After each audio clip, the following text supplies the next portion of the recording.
Hari terakhir kampanye saya tanggal 23 ini, saya bersyukur ya, banyak harapan dan doa yang diberikan, khususnya kepada saya dan Bang Solihin, dari saudara kita umat Kristiani. Tadi sekitar 2.500 sampai 3.000 tadi. Dan hari ini deklarasi Ikatan Cendekiawan Kristen Bekasi juga mendeklarasikan untuk memberikan support dan dukungan kepada paslon nomor 1, Bang Heri dan Bang Solihin. Buat saya ini menjadi suntikan semangat yang luar biasa di hari terakhir. Karena apa yang kita rasakan hari ini, antusias warga untuk mau bergabung bersama dengan paslon nomor 1 luar biasa. Saya dengan Pak Zeni, Pak Adi Salim, sebagai tim ses, ini merasa kewalahan untuk membuatkan jadwal dengan mereka. Sehingga Ikatan Cendekiawan Kristen ini sudah lama sesungguhnya, tapi mendapatkan waktu terakhir, ini terakhir.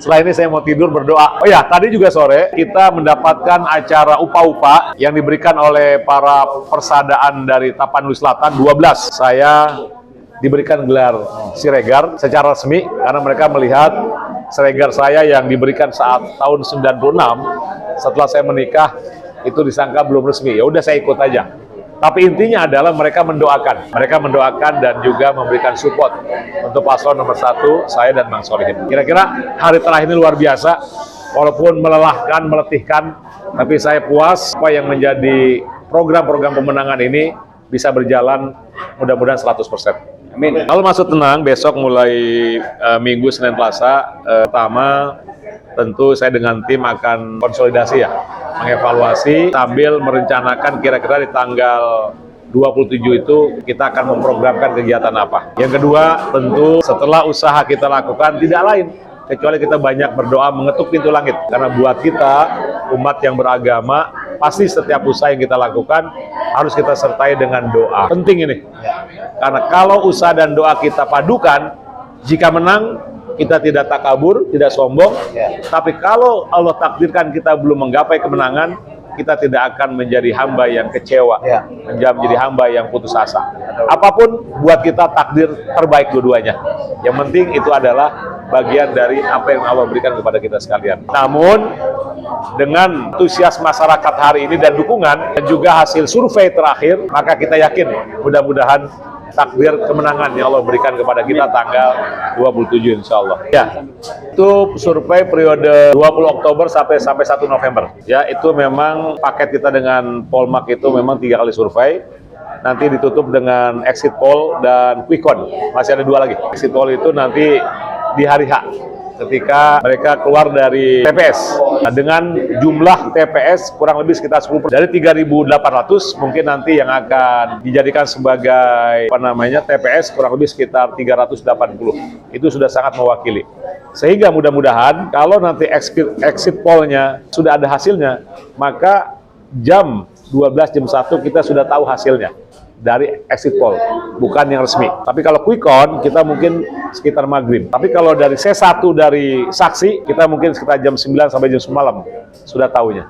Karena kita punya tabulasi yang nanti akan mengintegrasikan C1 dari 3.800 TPS itu, sudah bisa kita dapatkan penghitungannya sekitar jam 7 sampai jam 8 malam. Sehingga jam 10 kita mudah-mudahan sudah tahu hasilnya tanggal 27 malam itu. Rabu malam Kamis. Mudah-mudahan yang terbaik. Untuk menjaga hasil dari survei yang ada, yang pertama tentu hari ini kita melakukan 1.000 titik passing ya. Jadi setiap RW ada yang 1-2 titik kita.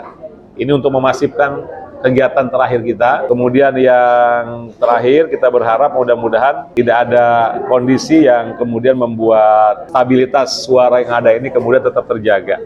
Saya berharap sih nggak ada money politik ya.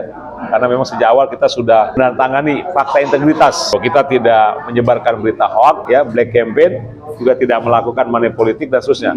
Itu tinggal kemudian bagaimana kejujuran para paslon dan tim ses. Apakah mereka mematuhi apa yang sudah menjadi hal-hal yang menjadi kesepakatan para paslon saat kita berada di KPUD. 20 tahun jadi anggota dewan, nggak seperti ini. Kalau dewan itu karena banyak orang, jadi kontestasinya nggak biasa-biasa saja. Tapi kalau sudah masuk pilkada, ini benar-benar kepribadian kita juga dikulitin, bahasanya begitu ya. Aspek yang paling privat pun itu bisa dikuak, ya, diekspos oleh media-media. Tapi buat kita enjoy-enjoy aja. Karena selama 20 tahun kita nggak ada masalah. Sehingga apa yang perlu kita takutkan? Yang perlu ditakutkan adalah ketika kita melakukan sebuah kesalahan. Maka diingatkan dalam agama, orang yang membuat berdosa, itu pasti memang hidupnya akan tidak tenang. Tapi ketika kita tidak melakukan sesuatu yang salah, maka apapun yang diberitakan, tenang saja. Itu biasa dalam politik, kita siap. Yang kedua, tentu penguatan di aspek keluarga ini sangat penting. Istri dan anak-anak gitu ya. Kadang-kadang dengar berita yang negatif campaign banyak, dan dulu itu nggak pernah seseram ini gitu ya. Tapi karena mereka sudah kita sampaikan, bahwa di antara resiko yang akan kita dapatkan, maju pilkada itu seperti itu, maka mereka sudah punya bahan. Oh, dia percaya kepada orang tuanya, dia percaya pada bapaknya, istri percaya pada suaminya, udah tenang, nggak ada masalah. Pemberitaan apapun yang di luar, kita sudah punya daya tahan yang memadai untuk kemudian hubungan kami tetap harmonis. Dan terakhir, yang saya katakan di Bang Solihin, luar biasa. Dengan debat tadi malam, maka kita tahu siapa otak di belakang black campaign yang hari ini terjadi. Itu sangat jelas. Dengan debat tadi malam, itu kita tahu siapa otak black campaign yang hari ini di ujung-ujung, yang sering kemudian disampaikan terkait dengan pelecehan seksual yang terjadi kepada pasangan saya, Bang Solihin. Kita tahu semakin terbuka. Tanpa kita mencari, Tuhan sudah menunjukkan di saat debat tadi malam kita laksanakan di TV One. Kalau kita paham dan cerdas, kita tahu ya, siapa sesungguhnya yang menggoreng isu ini. Saya bilang ke Bang Solihin, jika ada orang yang melakukan seperti itu, jangan dibalas. Kalau mengadukan secara hukum, silahkan. Balaslah keburukan orang lain kepada kebaikan. Itulah makna kepemimpinan yang sejati. Kita buktikan nanti bahwa apapun yang diberikan orang lain terhadap cacian kepada kita, jangan kita balas. Justru kita akan berikan sebaliknya. Siapa tahu yang hari ini mereka mencaci, membenci kita, ke depan dia akan menjadi bagian dari kita. Kita nggak tahu. Tapi ini harus sesuatu yang memang menjadi ujian kita sebagai seorang pemimpin seperti itu.